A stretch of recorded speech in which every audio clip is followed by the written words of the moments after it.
Samantala, tinututulan ng buong hanay ng Philippine Army ang mga mungkahing pag-abolish ng National Task Force to End Local Communist Armed Conflict o NTF-LCAC dahil sa tulong nito sa kapayapaan ng bansa.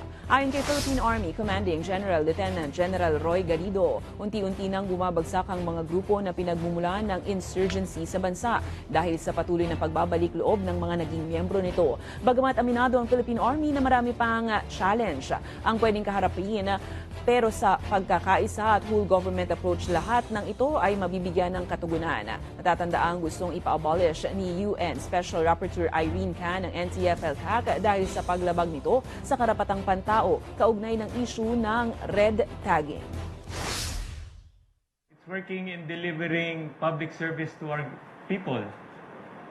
It's working in addressing issues that blinded itong mga kababayan natin na nalinglang.